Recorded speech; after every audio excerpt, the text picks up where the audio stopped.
오늘 하나님 말씀 사사기 9장을 보겠습니다. 사사기 9장 23절로 24절 말씀입니다. 그때 하나님이 악령을 보내셔서 아비멜렉과 세겜 성읍 사람들 사이에 미움이 생기게 하시니 세겜 성읍 사람들이 아비멜렉을 배반하였다. 하나님은 아비멜렉이 여룻바알의 아들 70명에게 저지른 포악한 죄가를 이렇게 갚으셨는데 자기의 형제들을 죽인 핏값을 아비멜렉에게 그리고 형제들을 죽이도록 아비멜렉을 도운 세겜 성읍 사람들에게 갚으신 것이다. 아멘. 오늘 아침에 비가 오는데 걸어오시기 또 괜찮으셨는지 모르겠습니다. 3월 23일 목요일 아침입니다. 어느새 3월 충분히 지나고 하순에 접어들었습니다.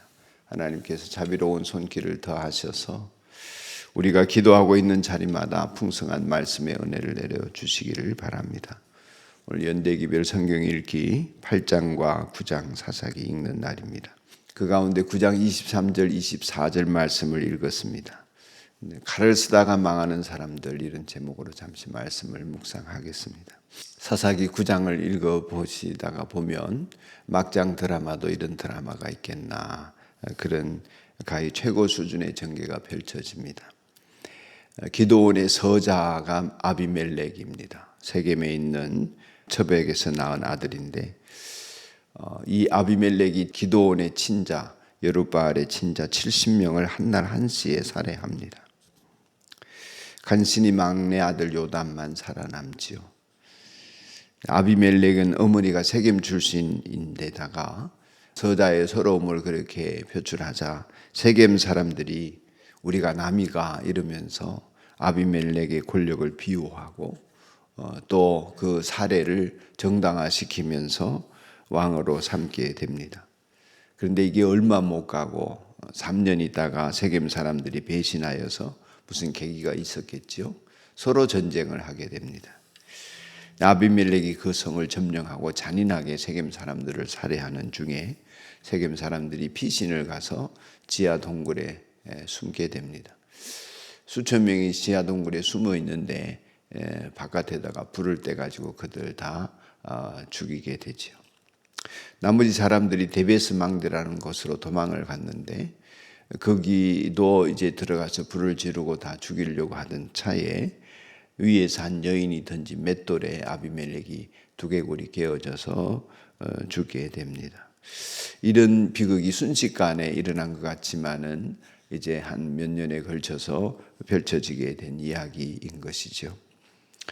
여룻바알이라 일러지는 기드온은 참 용사였지 않습니까? 언제든지 용사 그러면 기드온의 용사 이렇게 등장하게 되는 사람인데, 이를 이스라엘 사람들이 왕으로 세우고자 했지만 기드온은 자기가 잘 알았잖아요. 어제 드린 말씀처럼 자신은 약한 자임을 알았거든요. 그러니까 하나님의 능력으로 승리한 것이고 그들이 한 일이라고 하는 것은 하나님의 말씀에 따른 것뿐이라고 한 것을 누구보다도 기드온은 잘 알았습니다.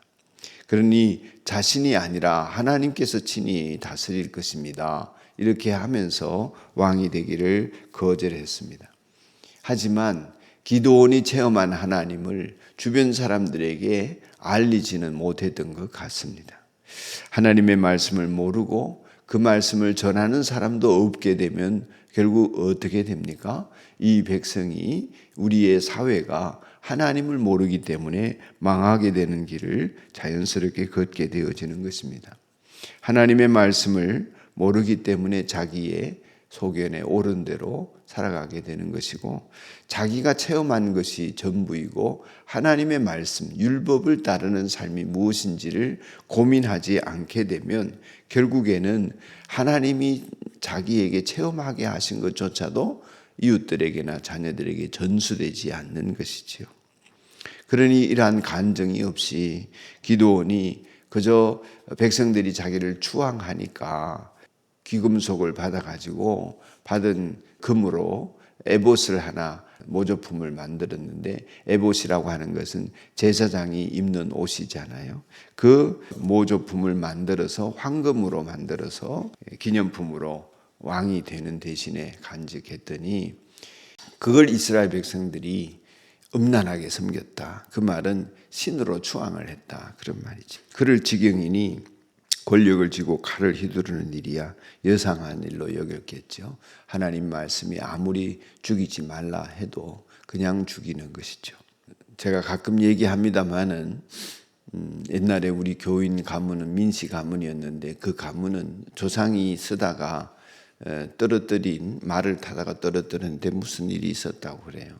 그 사모간대 있지 않습니까? 갓을 갖다가 사당에다 모셔놓고 평생 제사를 대대손손이 제사를 지내는 것을 봤습니다. 지금도 제사를 지내겠죠. 그런 일들이 참 웃지 못할 일들이 벌어지게 되는 것입니다. 칼을 쓰는 일, 그러니까 하나님께서는 살인하지 말라 이렇게 말씀하셨지만 실상은 죽이지 말라. 원뜻은 그런 것이거든요. 그러니까 어떤 생명이든지 살생유택이 아니라 죽이는 것 자체는 안 된다. 자기적인 죽임은 안 된다. 이렇게 말씀을 하신 것이거든요. 예수님께서는 겟세마네 동산에서 칼을 휘두르는 베드로에게 칼을 칼집에 넣어라 하면서 칼을 쓰는 사람은 칼로 망한다. 이렇게 말씀해 주셨습니다. 그러니까 예수님을 따르는 사람들은 언제든지 불폭력, 무저항, 평화주의를 지향하게 되어 있는 법인 것입니다. 하지만 예수님을 이용하는 사람들은 정치나 종교 권력이나 경제적인 물리력이나 군사력을 빌어서 언제나 폭력과 탐욕을 채우려고 하고 저지르려고 하고 전쟁과 살상과 테러를 일삼는 법입니다. 하지만 그렇게 칼을 휘두르는 세력은 그것이 국가든 정부든 사회든 개인이든 반드시 하나님 앞에 심판받고 당하게 되어 있다 하는 것입니다.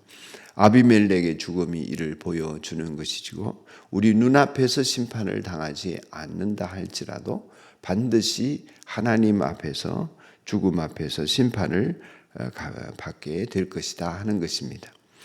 9장 55절 말씀을 보면 이스라엘 사람들은 아비멜렉이 죽는 것을 보고 저마다 자기가 사는 곳으로 떠나갔다 했습니다.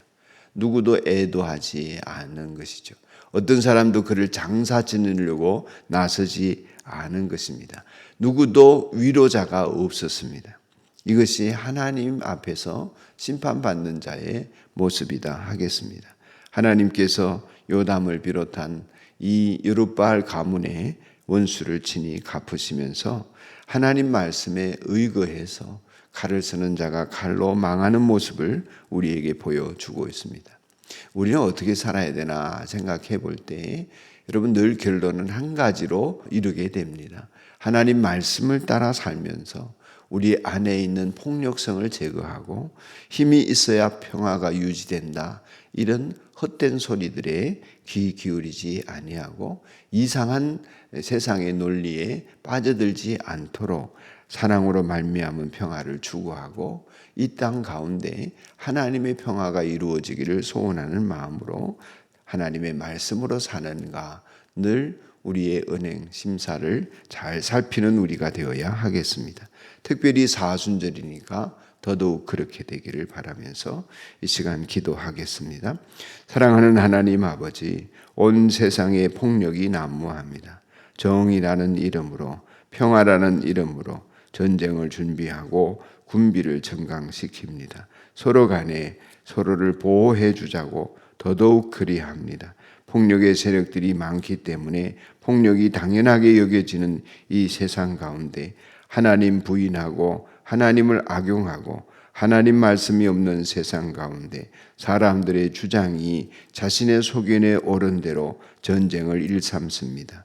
경제적인 이익이 되기 때문에 전쟁을 하기도 하고 여러 가지 핑계를 들어서 욕망을 채우려고 전쟁을 하기도 합니다.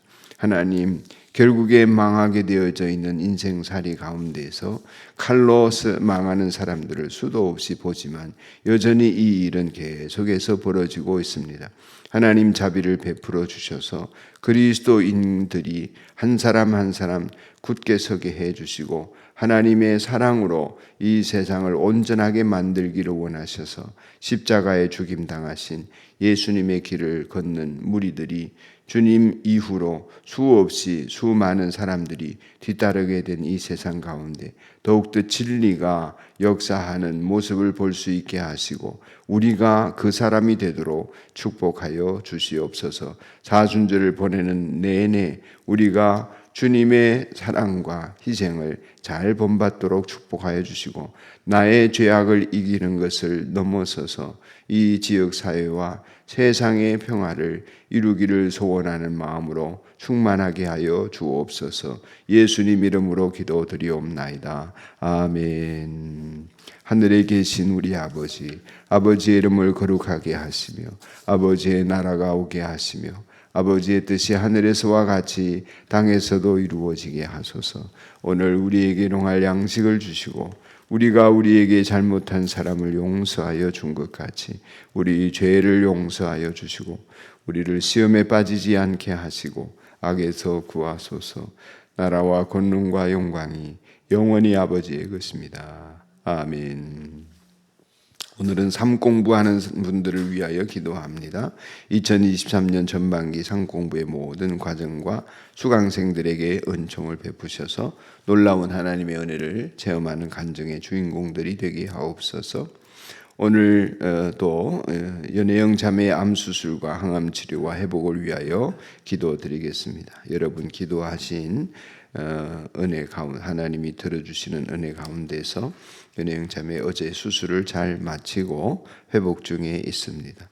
6개월의 항암 치료가 필요하고 재발 방지를 위해서 노력을 해야 한다고 하니 하나님 자비를 베풀어 주셔서 잘 견디게 해달라고 우리 잠시 기도하겠습니다.